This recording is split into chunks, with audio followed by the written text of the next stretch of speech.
మన ప్రభువును రక్షకుడైన యేసుక్రీస్తు నామములో మీ అందరికీ ఒకసారి శుభ్రులు వందనాలు తెలియపరుస్తూ సాయంత్రపు వేళలో బాక్స్ మెమోరియల్ సెంటరీ బ్యాప్టిస్ట్ చర్చ్ వద్ద జరుగుతున్న శిలువ ధ్యాన ఉపవాసపు సహవాసానికి మిమ్మల్ని అందరినీ ప్రేమతోటి ఆహ్వానిస్తుండగా ఆయా స్థలాల్లో ఉన్న ప్రియ సహోదరులు కావచ్చు, సహోదరులు కావచ్చు, అందరూ కూడా పరిశుద్ధ దేవుడి యొక్క మందిరావరణంలోనికి రావాలని ప్రేమపూర్వకంగా ఆహ్వానిస్తూ ప్రార్థించుకొని కార్యక్రమాన్ని ప్రారంభించుకున్నారు. ప్రార్థన. ప్రేమ కలిగిన తండ్రి, కృప కలిగిన దేవ, స్తుతులకు పాత్రగా, స్తోత్రాలుగా, స్తుతుల సింహాసనశీలుగా సాయంత్రం మరొకసారి ప్రభు మీకు కృతజ్ఞతలు స్తోత్రములు చెల్లిస్తున్నాం. మీ కుమారుడు మా రక్షకుడు పాపుల విమోచకుడైన యేసుక్రీస్తు నామములో మీకు స్తోత్రములు ప్రభువా. సమయంలో మరొక పర్యాయం నీ పరిశుద్ధ మందిరంలో సమకూడాము అంటే మీ ఉచితమైన కృప మాత్రమే. అందులో బట్టి మీకు స్తోత్రములు. మమ్మల్ని ప్రేమించినటువంటి దేవ, మా మధ్య పరిశుద్ధాత్మ దేవుడిగా మాతో ఉన్నటువంటి తండ్రి, మీకు కృతజ్ఞతలు స్తోత్రములు చెల్లిస్తున్నాం. సమయంలో ఈ ఆరాధన అంతట్లో కూడా మీరు తోడుగా ఉండండి. మీ నామ మహిమాత్మగా సమస్తము క్రమముగా మర్యాదగాను మీ నామానికి మహిమకరముగా మీరు జరిగించండి. చేరొచ్చిన ప్రియులను మీరు దీవించండి. వస్తున్నటువంటి వారికి క్షేమాన్ని దయచేయండి. సమయంలో మమ్మలను ఈ ఆరాధనను సజీవులకు ఉన్నతుడైన మీ కుమారుడైన యేసుక్రీస్తు నామములో మీ చేతికి అప్పగిస్తుండగా మీరే అధ్యక్షత వహించి పరిశుద్ధ ఆత్మ అభిషేకంతో మమ్మల్ని నింపి కీర్తించుటలోను, ప్రార్థించుటలోను, అలాగే ప్రభా నీ మాటలు వినుటలోను మేము శ్రద్ధ కలిగి పరిశుద్ధ మందిరంలో ఉండుటకు సహాయం దయచేయండి. దినమున మీ పక్షంగా మీ దాసు నిలబడుతూ ఉండగా పరిశుద్ధాత్మ అభిషేకం మీరు అనుగ్రహించండి. మాట్లాడువారు మీరు కాదు, మాట్లాడేవారు నేను అని అభయమించిన దేవా, అట్టి ధైర్యంతో మీ దాసు మీరు నింపి మీ నామాన్ని మహిమకరంగా మాట్లాడించండి. అవి మా ఆధ్యాత్మికమైనటువంటి జీవితానికి ప్రభా ఎంతో ఆదర్శదాయకంగా ఉండటకు సహాయం దయచేయండి. మమ్మల్ని మీ చేతిలో అప్పగించుకుంటూ త్వరలో యేసుక్రీస్తు జీవుడు కలిగిన నామంలో స్తుతించి ప్రార్థిస్తున్నాము. ప్రియ తండ్రి, ఆమేన్.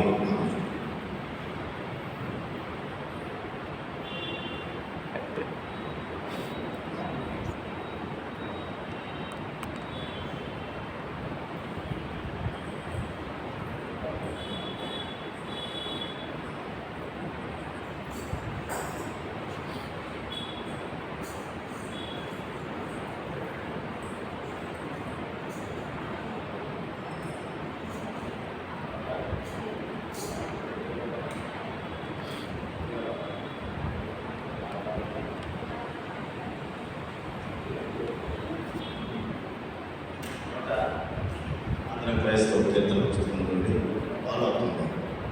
152వ కీర్తన.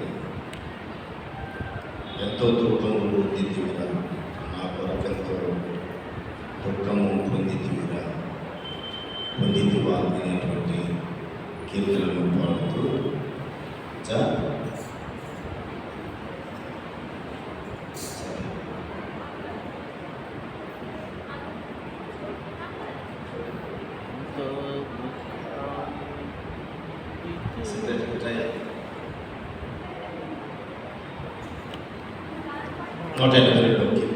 కాదు సార్, పాడండి.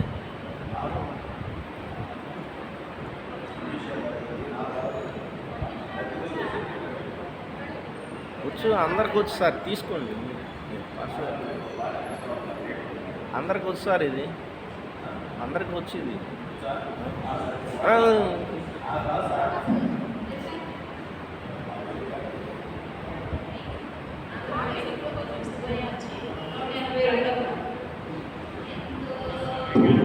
తాము పొందితివా నా కొరకెంతో పొందితివా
అందరూ క్రైస్తవ కీర్తన పుస్తకంలో నుండి 329వ కీర్తన. పాపిని కృప చూపుమయ్యా, దాపు చేరితిని యేసయ్య. మనం రిలీజ్ చేసాం కానీ పాడలేదు ఈరోజు. అన్నారా?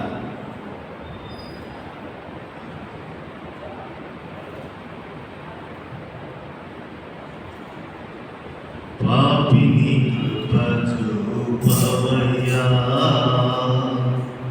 దాపు చేరితిని యేసయ్యా. పాపిని కృప చూపవయ్యా, పాపభారము క్రింద శ్రమపడి కృంగియున్నాను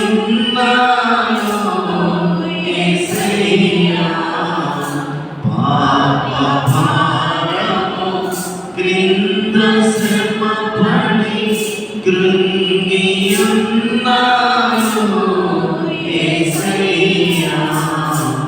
పాపిని కృప చూపవయ్యా,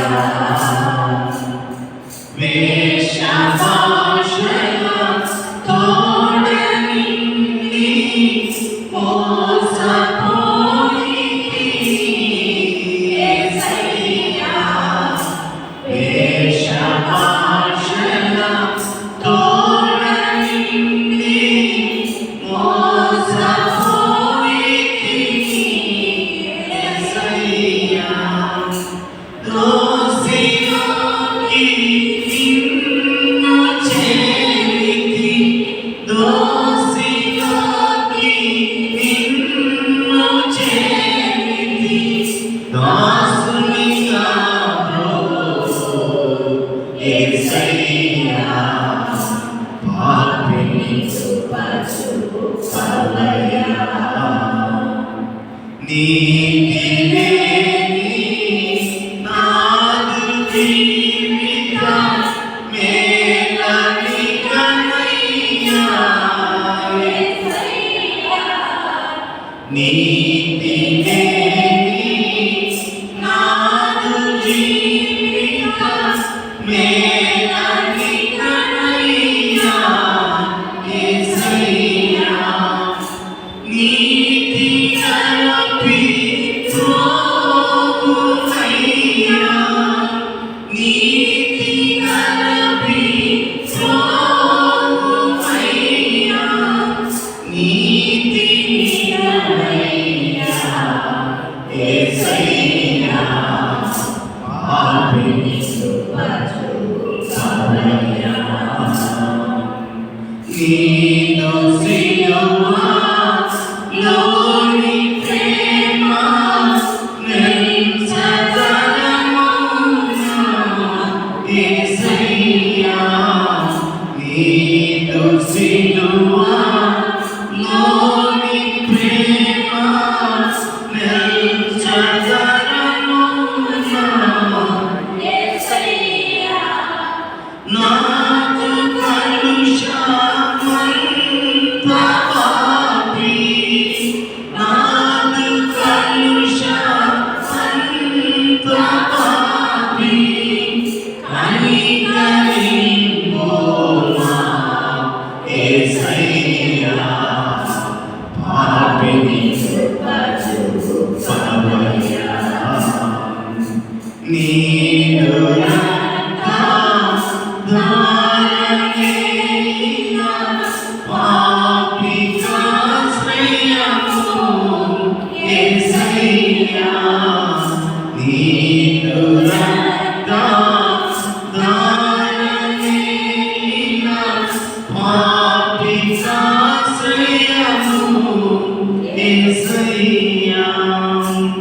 నీతిమంతుల చేయుమయ్యా, నీతిమంతుల చేయుమయ్యా, నీతి సూర్యుడా యేసయ్యా, పాపిని చూపవయ్యా. దాపుగోరిన వారలకు నీ ప్రాపు చూపితివి యేసయ్యా, దాపుగోరిన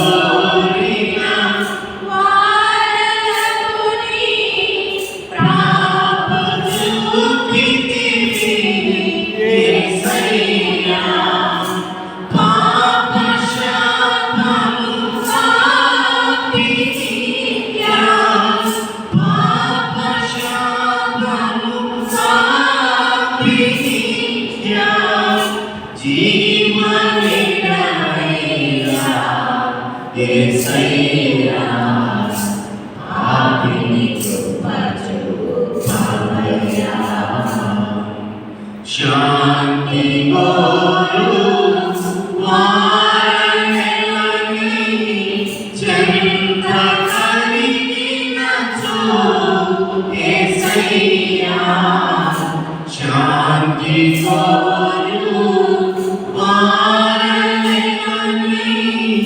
చెంత కలిగినచో యేసయ్యా, చింతలెల్లా తీర్చగలవు, చింతలెల్లా తీర్చగలవు, శాంతి నొసగెదవు యేసయ్యా, పాపిని కృప చూపవయ్యా. పరమ రక్షక నీదు ప్రేమ నెరవేర్చగలవునా యేసయ్యా, పరమ రక్షక నీదు ప్రేమ నెరవేర్చగలవునా యేసయ్యా, పరులమైన మమ్ము బ్రోవా, పరులమైన మమ్ము బ్రోవా, వేచియున్నావా యేసయ్యా, పాపిని కృప చూపవయ్యా. నా హృదయము నీది సుమా, నీవే కైకొనుమా యేసయ్యా, నా హృదయము నీది సుమా, నీవే కైకొనుమా యేసయ్యా, శుద్ధ హృదయము చేసినను నీ, శుద్ధ హృదయము చేసినను నీ, సుతునిగా చేయుము యేసయ్యా, పాపిని కృప చూపవయ్యా. దాపు చేరితివి యేసయ్యా, పాపిని కృప చూపవయ్యా. పాపకాయము క్రింద శ్రమపడి కృంగియున్నాను యేసయ్యా, పాపకాయము క్రింద శ్రమపడి కృంగియున్నాను యేసయ్యా, పాపిని కృప చూపవయ్యా. నేటి దినములకై ఏర్పాటు చేయబడిన పరిశుద్ధ లేఖన భాగాలను చదువుకుందాం.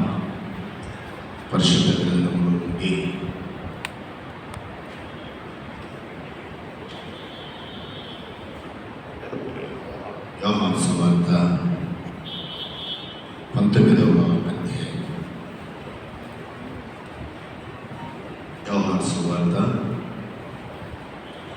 19వ అధ్యాయము మొదటి నుంచి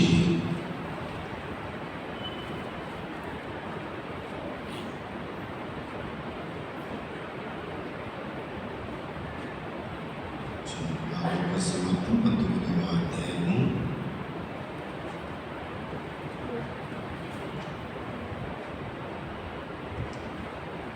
మొదటి నుంచి 5 వచనాలు 6 వచనాలు చదువుకుందాం.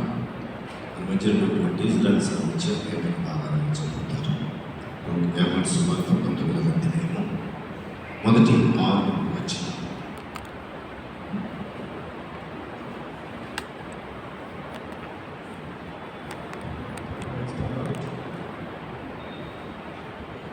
శిలువ ధ్యానంలోకి ఏర్పాటు చేయబడిన పరిశుద్ధ గ్రంథం నుంచి యోహాను సువార్త 19వ అధ్యాయం 1 నుంచి 6 వచనాలు చదువుకుందాం.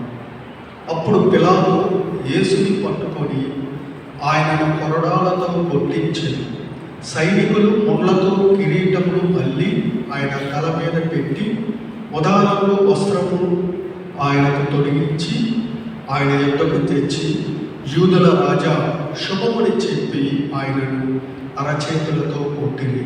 పిలాతు మరలా వెలుపలికి వచ్చి, ఇదిగో ఈయన యందు ఏ దోషము నాకు కనపడలేదని మీకు తెలియనట్లు ఈయనను మీ యొద్దకు వెలుపలికి తీసుకొని వచ్చుచున్నానని వారితో అనేది.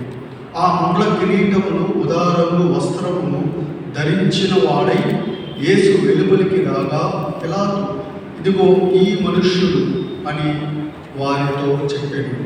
ప్రధాన యాజకులను బంట్రోతులను ఆయనను చూచి సిలువ వేయము అని కేకలు వేయగా పిలాతు, ఆయన యందు ఏ దోషమును నాకు కనపడలేదు కనుక మీరే ఆయనను తీసుకొని పోయి సిలువ వేయుడని వారితో చెప్పాడు. దేవుడు తన పరిశుద్ధ వాక్యం మనకు ఆశీర్వదించి దీవించి కాపాడుగాక. ఆమేన్. ప్రార్థించుకోండి. తలలో ఉంచుదాం. మోకరిల్లు కలిగినటువంటి వారు మోకరిల్లండి. మోకరిల్లు లేనటువంటి వారు మీరున్న స్థలంలోనే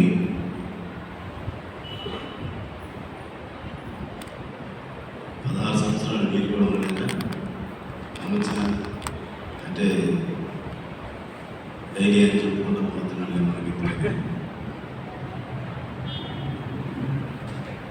మోకరిల్దాం. ప్రభు యొక్క సన్నిధానంలో ప్రార్థించుకుందాం. మనము పరిశుద్ధులుగా ఉండాలని, పాపదోషం మనలో ఉండకుండా ఆయన పరిశుద్ధ రక్తము మన కొరకు చిందించిన సర్వాధికారి అయినటువంటి దేవుడు మన రక్షకుడైన యేసు క్రీస్తు నామములో ఆయన పరిశుద్ధ సన్నిధానంలో ఉన్నటువంటి మనము వాక్యము అనే అర్థంలో మనలను మనము చూచుకొని మనలో ఎక్కడ మచ్చ, దాగు, కలంకం ఉన్నదో దానిని సరిచేసుకునేటువంటి మహాకృప మరొక తరుణాన్ని ఈ సాయంత్రం దేవాది దేవుడు మనకు అనుగ్రహించాడు. అందును బట్టి మనమందరము కూడా మనము పరీక్షించుకుందాం. ప్రభు ఎదుట మన స్థితిని చూచుకుందాం. అందులో సరిచేసుకోవలసినటువంటి ఏమైనా ఉంటే సరిచేసుకుందాం. తుడుచుకోవలసినటువంటి ఏమన్నా ఉంటే తుడిచివేసుకుందాం. ప్రభు యొక్క కృపను పొందుదాం. పరిశుద్ధాత్మ దేవుడి సహాయం అనుగ్రహించుదాక ఎవరికి వారిని మనలను ప్రభువుకి సమర్పించుకుంటూ ప్రార్థన చేసుకుందాం.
పరిశుద్ధాత్మ దేవుడు మనతో మాట్లాడలాగున తన దాసుని దేవుడు అభిషేకించలాగున ప్రార్థన చేసుకుందాం.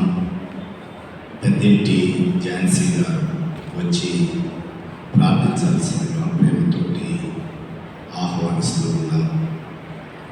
ప్రార్థన చేయటానికి పెద్దింటి ఝాన్సీ గారు మేడం గారు వచ్చి ప్రార్థన చేయాల్సిందిగా ఆహ్వానిస్తూ ఉన్నారు.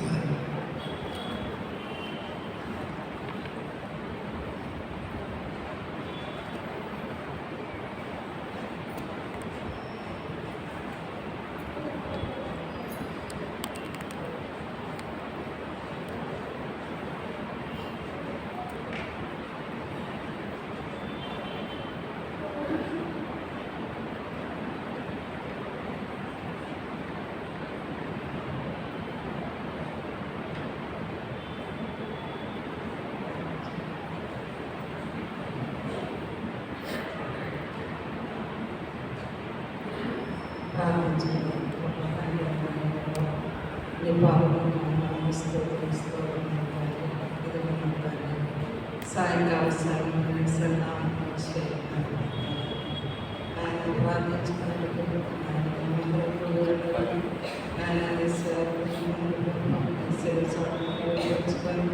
ప్రతి ఒక్క ఆహారాన్ని దేవుని విడుదల సిద్ధపరిచి మాకు ఏ రీతిగా నడుచుకోవాలో మీరు నేర్పించబడి వచ్చిన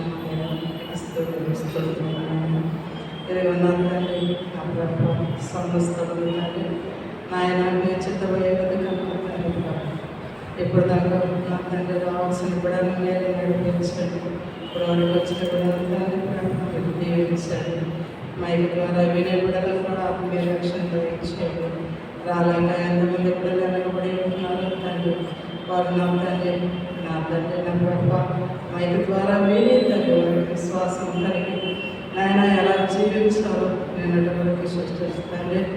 ఆ అబద్ధాల గురించి ఏ రీతిగా భయపడి నాయన నా తండ్రి ఆయన మనుషులమైన వారిని ఏ రీతిగా దాగుకొనిచ్చున్నామో ఆయన తెలియజేస్తున్నాను. ఈ దినములకైతే ప్రభావ ఆయన సంకల్పము చొప్పున ఏర్పాటు చేయబడిన తన దీనదాసులు మన సంఘ కార్యదర్శి కూచిపూడి మోజస్ రాజు గారు,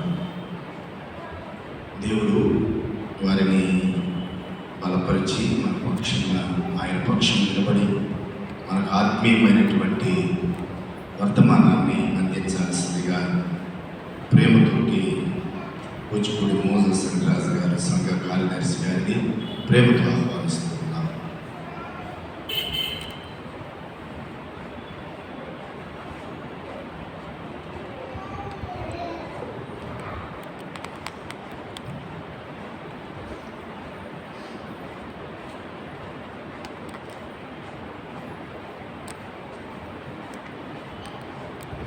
క్రీస్తునందు ప్రియమైన వాళ్ళ ఈ శిలువ ధ్యాన కోడికలో మీతో దేవుని వాక్యాన్ని పంచుకోవడం చాలా సంతోషంగా ఉంది.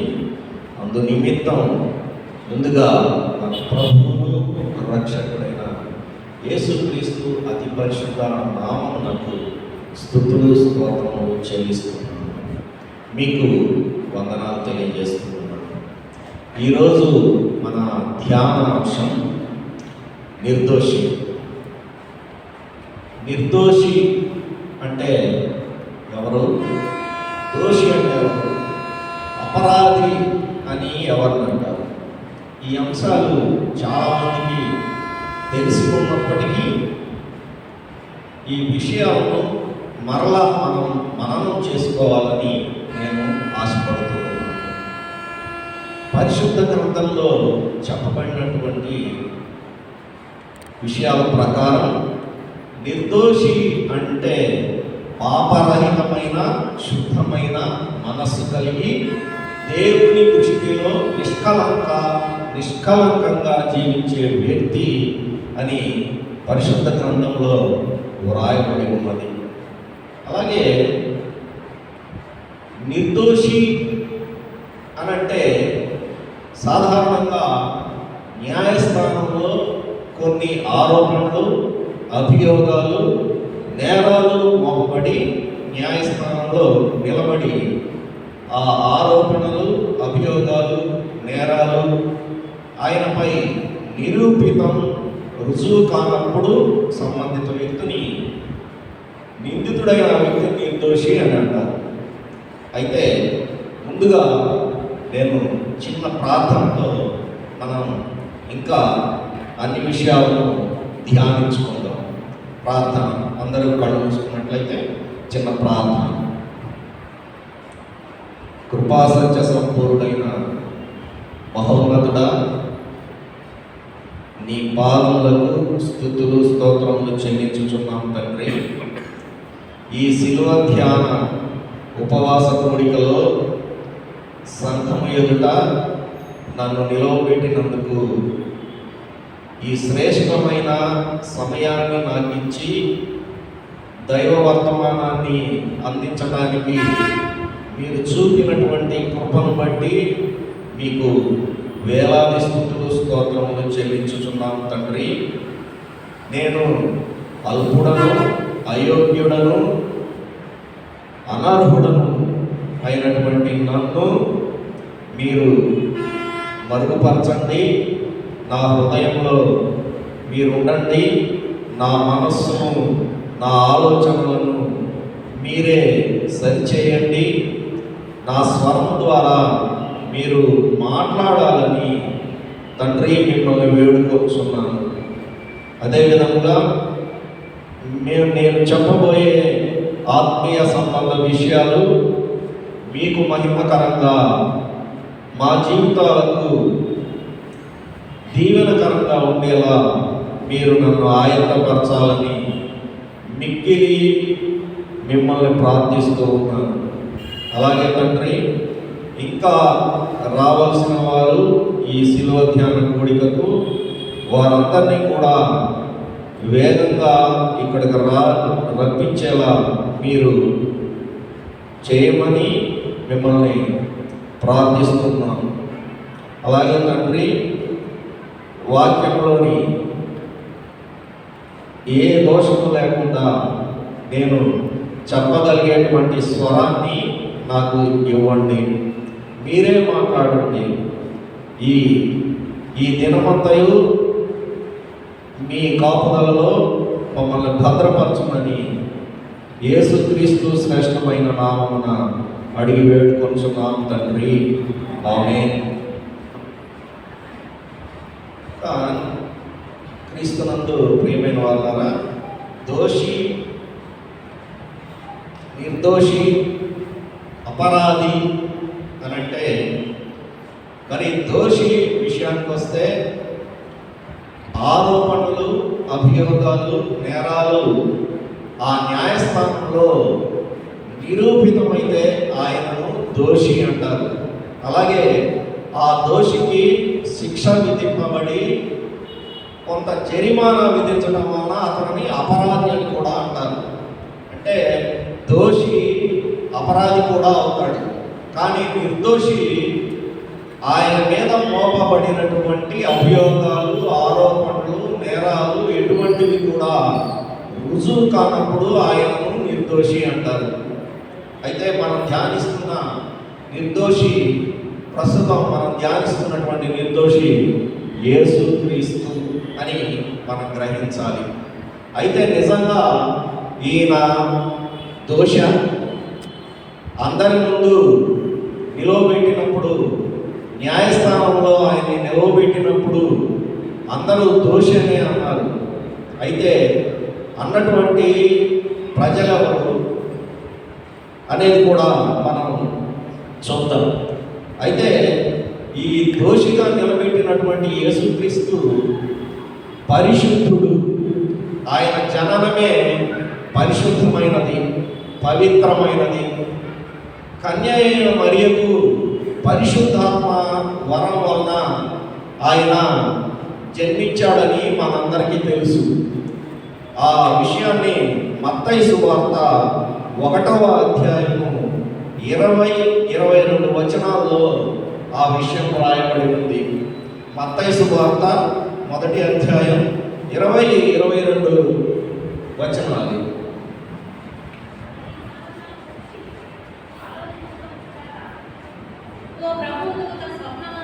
ప్రత్యక్షమై దావీదు కుమారుడైన యోసేపు, నీ భార్య అయిన మరియను చేర్చుకున్నటకు భయపడకు, ఆమె గర్భము ధరించినది పరిశుద్ధాత్మ వలన కలిగినది. అది పరిశుద్ధాత్మ వలన ఆమె గర్భాన్ని ధరించి యేసుక్రీస్తు జన్మించాడు. అయితే ఆయన పుట్టుకే పాపరహితమైనది. పాపరహితమైనది, ఎలాంటి దోషము లేనిదని మనం గ్రహించాలి. తండ్రి ఆజ్ఞ ఇక్కడ నెరవేరిందని మనం గ్రహించాలి. తండ్రి చిత్తం నెరవేర్చడానికి ఆయన మానవ రూపంలో ఈ భూమి మీదకి వచ్చాడు. మరి ఆయన పరిశుద్ధుడు, పాపరహితుడు అని మనకు తెలిసిన విషయమే. అందుకు కొన్ని లేఖన భాగాలను కూడా మనం ధ్యానిద్దాం. అపోస్తలుడైన పౌలు హెబ్రీయులకు రాసిన 7వ అధ్యాయం, అపోస్తలుడైన పౌలు హెబ్రీయులకు రాసిన పత్రిక 7వ అధ్యాయం 26వ వచనం.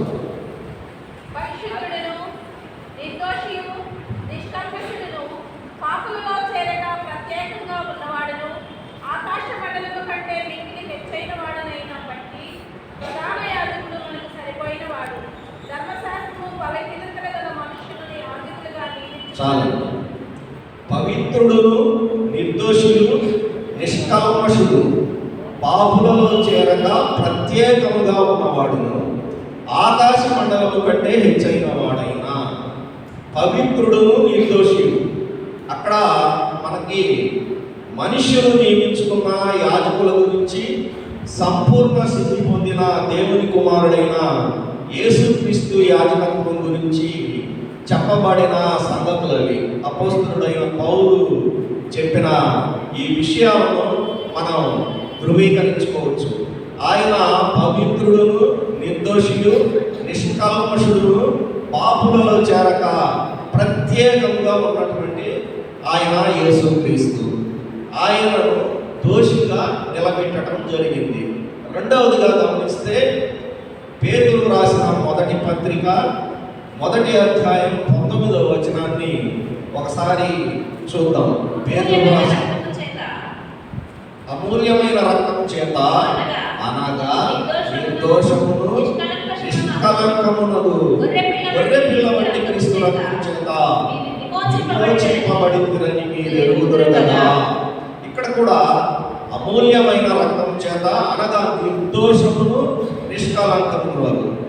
ఇది రెండవది గమనిస్తే ఈ వచనం పొంతు, గలతీయా, కప్పదొకియా, ఆసియా, బితునియా దేశాల్లో చెదరైన వారిలో చేరిన యాత్రికులకు పేతురు రాసినటువంటి ఈ పత్రిక. అక్కడ కూడా ఆయన ఏమన్నారంటే అమూల్యమైన రక్తము చేత అనగా నిర్దోషము, నిష్కలంకమునగు గొర్రె పిల్ల వంటి క్రీస్తు రక్తం చేత విమోచింపబడిందని. అంటే ఇక్కడ మనం ఇక్కడ కూడా ఆయన నిర్దోషి అనేది మనం స్పష్టంగా గ్రహించవచ్చు. అనగా ఈ రెండు విషయాలని మనం పరిశుద్ధ గ్రంథం ద్వారా గ్రహించాము.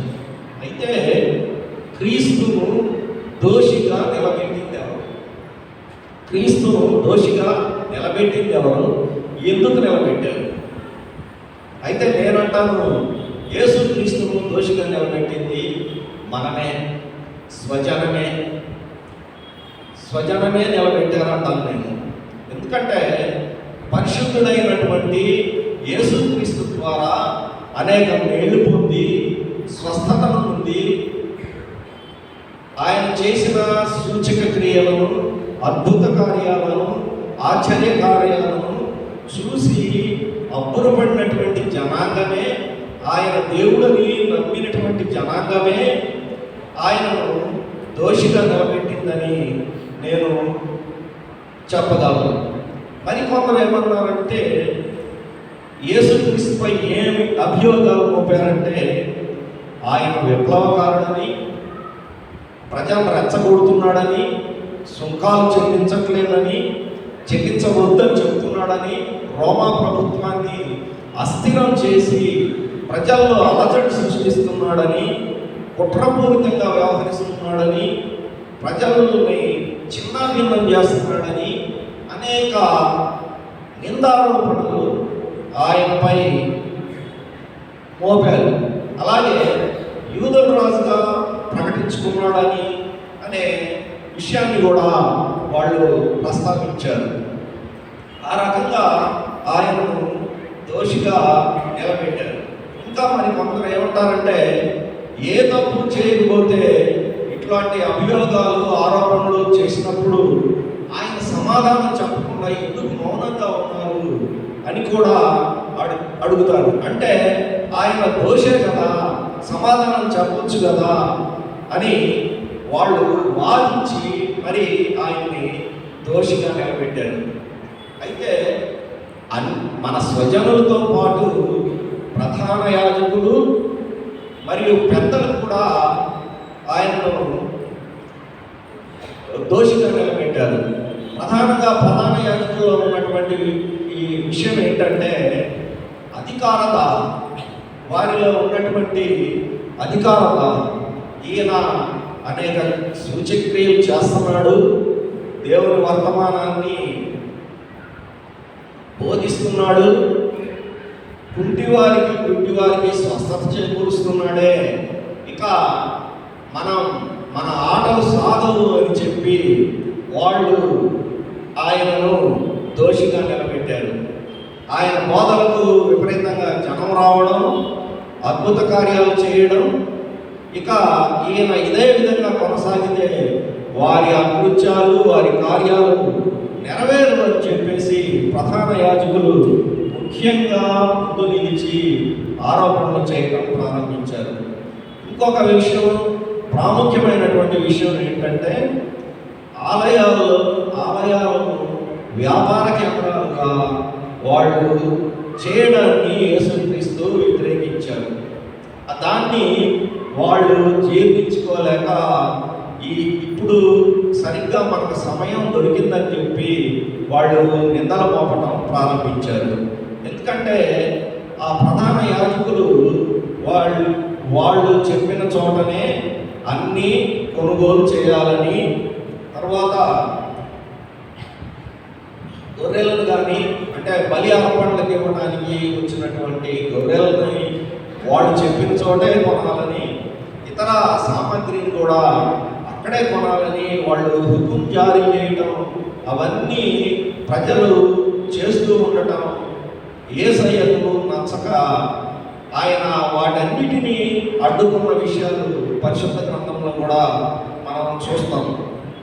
వారి ఆధిపత్య కాండ తెరపడబోతుందని చెప్పి ప్రధాన యాజకులు వారు ఆయనను దోషిగా నిలబెట్టారు. అబద్ధ సాక్ష్యములను కూడా సృష్టించి దోషిగా నిలబెట్టారు. ఇవన్నీ మనకు తెలిసిన విషయాలే. అయితే మనం కూడా ప్రతిరోజు యేసును దోషిగానే నిలబెడుతున్నామని మనం గ్రహించాలి. ఎందుకంటే ఆజ్ఞాతిక్రమమే పాపం కదా. ఆజ్ఞాతిక్రమమే పాపం అయినప్పుడు మనం దేవుడిచ్చినటువంటి ఆజ్ఞలు, తల్లిదండ్రులను సన్మానించటం అటు ఉంచితే వారినే దూషించటం, వారినే దూషిస్తూ వారిపై దౌర్జన్యాలు చేయడం. ఈరోజు కూడా పత్రికలో ఈరోజు చూస్తే చిలకలూరిపేట ప్రాంతంలో అనుకుంటా తల్లినే చంపేశాడు ఒక వ్యక్తి ఆస్తి కోసం. అంతకుముందు తండ్రినే చంపాడు. ఇక్కడ ఊర్లో చూస్తే ఆస్తుల కోసం అన్నదమ్ముల్ని చంపేసుకున్నారు. ఇట్లాంటి ఘోరమైనటువంటి విషయాలు జరుగుతూ ఉన్నాయి. పాపం చేయడం ద్వారానే దేవుణ్ణి మనం దోషిగా నిలబెట్టాం.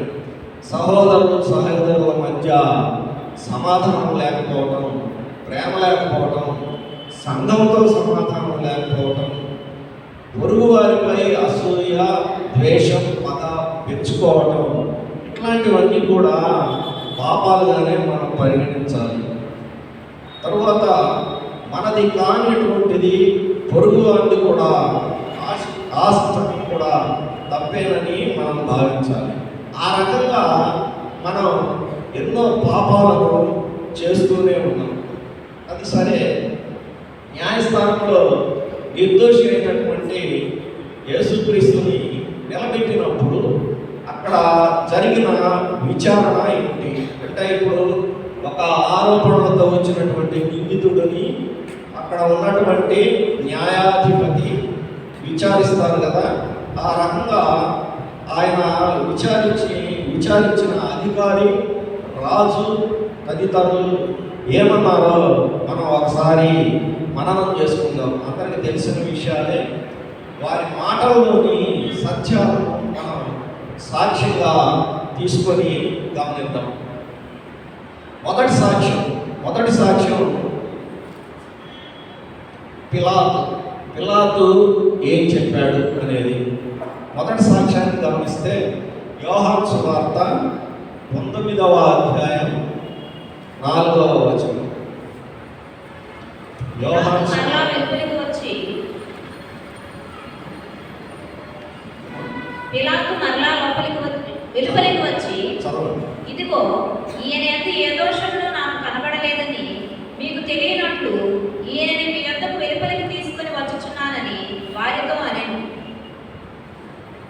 అంతకు ముందు నుంచి చూసినట్లయితే అప్పుడు పిలాతు యేసును పట్టుకొని ఆయనను కొరడాలతో కొట్టించెను. సైనికులు ముళ్ళతో కిరీటమును అల్లి ఆయన తల మీద పెట్టి ఊదారంగు వస్త్రము ఆయనకు తొడిగించి ఆయన యొద్దకు వచ్చి, యూదుల రాజా శుభమని చెప్పి ఆయనను అరచేతులతో కొట్టిరి.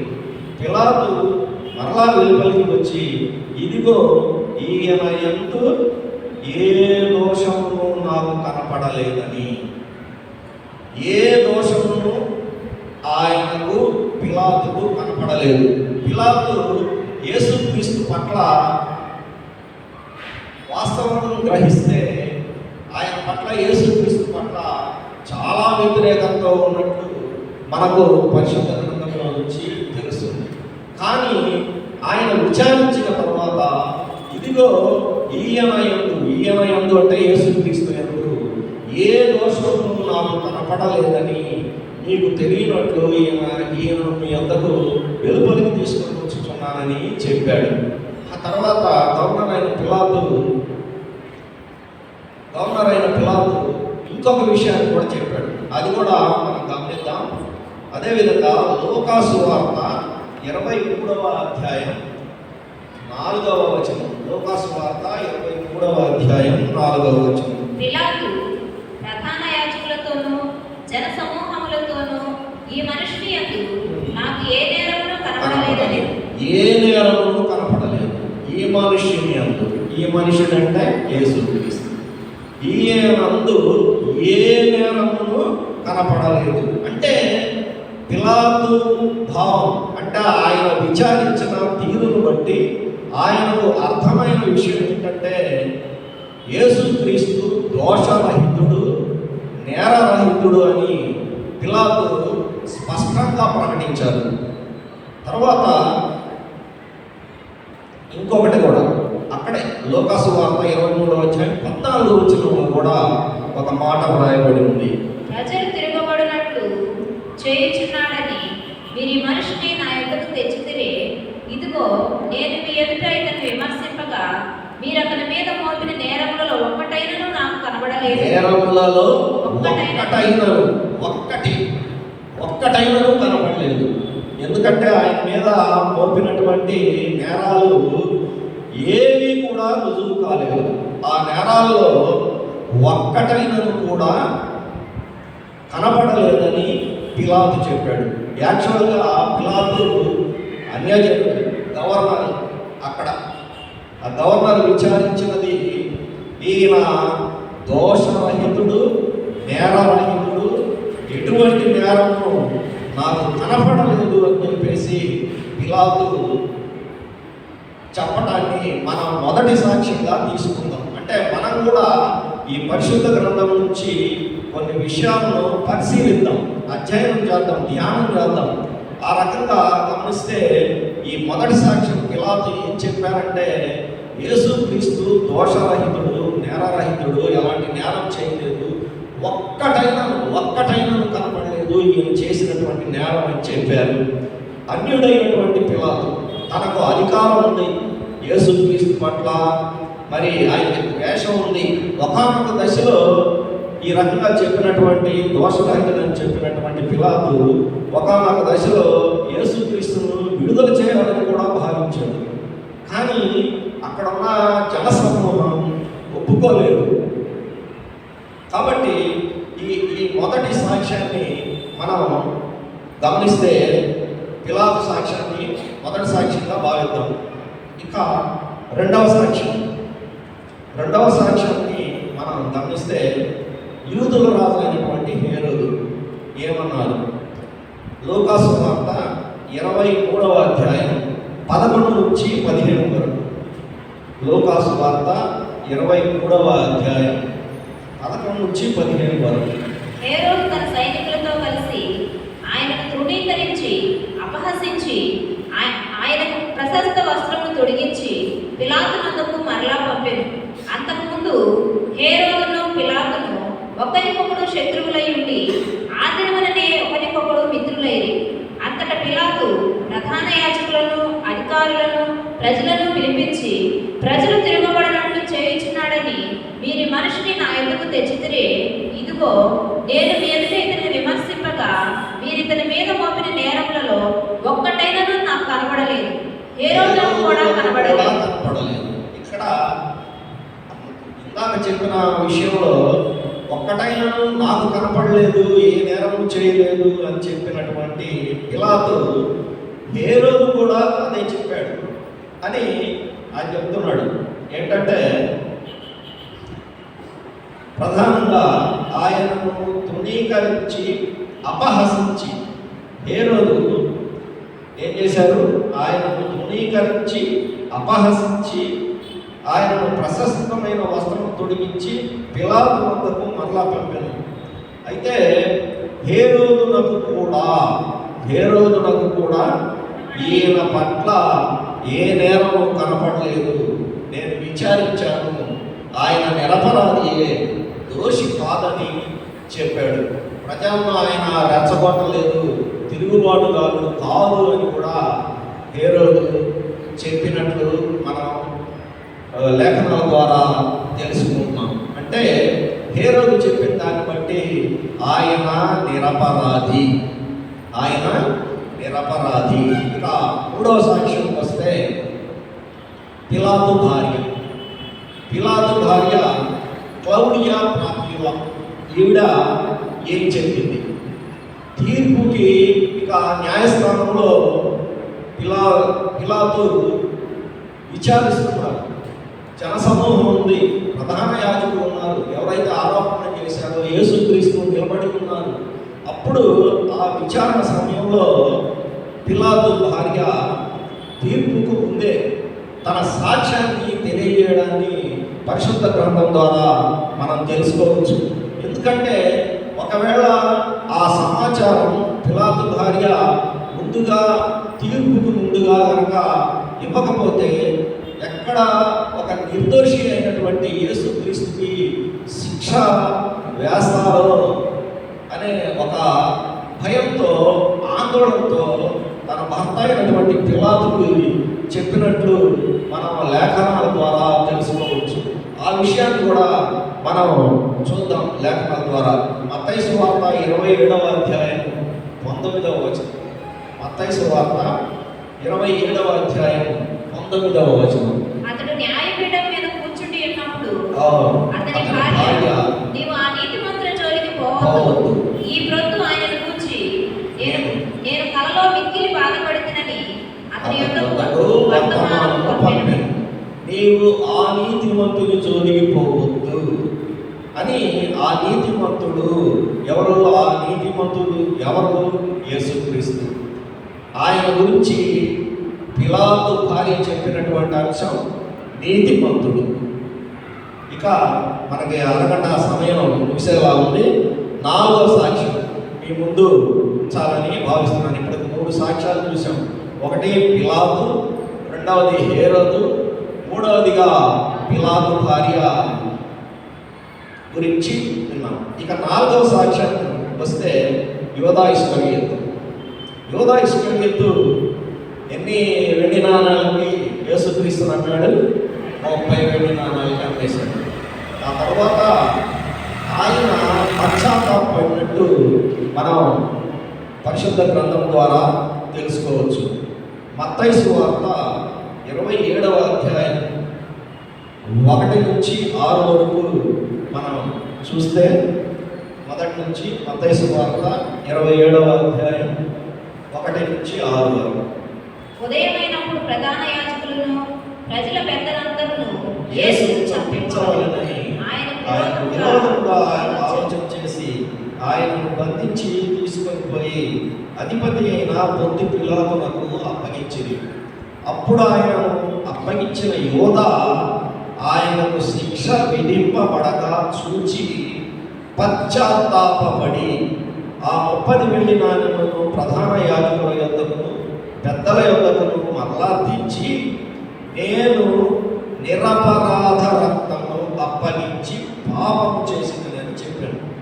అంటే పశ్చాత్తాపడినటువంటి యూదా కూడా, అంటే యేసుక్రీస్తు శిష్యుడైనటువంటి యూదా కూడా తను డబ్బుల కోసం, వెండి నాణ్యాల కోసం యేసుక్రీస్తును అప్పగించినటువంటి అతను కూడా పశ్చాత్తాపడి ఏం చెప్పారు? నిరపరాధ రక్తమును అప్పగించి పాపం చేశానన్నాడు. ఇది 4వ సాక్ష్యం. అంటే యోధా చెప్పినటువంటిది నిరపరాధ రక్తం, అంటే నిరపరాధి. యేసుక్రీస్తు నిరపరాధి. ఇక 5వ సాక్ష్యం చాలా ప్రాముఖ్యమైనదిగా మనం గుర్తించాలన్నమాట. ఎందుకంటే రోమా సైన్యం అంటే ఆ రోజుల్లో చాలా పటిష్టమైనది, క్రూరమైనదిగా కూడా భావిస్తాం. అణచివేయటంలో వాళ్ళు చాలా దిట్టలుగా మనం చెప్పుకోవచ్చు. రోమా సైన్యమే ఈయనను దేవుని కుమారుడని కూడా ఒప్పుకున్నారు. యేసుక్రీస్తును దేవుని కుమారుడని కూడా ఒప్పుకున్నారు. అందుకు కొన్ని లేఖన భాగాలను మనం చూద్దాం. లూకాసు వార్త 23వ అధ్యాయం 44 నుంచి 47 వచనాల వరకు. రమారమి మధ్యాహ్నమాయను. అది మొదలుకొని 3 గంటల వరకు ఆ దేశమంతటి మీద చీకటి కమ్మెను. సూర్యుడు అదృశ్యుడాయను. గర్భాలయానికి తెర నడిమికి చినిగెను. అప్పుడు యేసు గొప్ప శబ్దంతో కేక వేసి, తండ్రి, నీ చేతికి నా ఆత్మను అప్పగించుకొనుచున్నానెను. ఆయన ఇలాగూ చెప్పి ప్రాణము విడిచెను. శతాధిపతి జరిగినది చూచి, ఈ మనుషుడు నిజముగా నీతిమంతుడై ఉండేదని చెప్పి దేవుని మహిమపరచెను. శతాధిపతి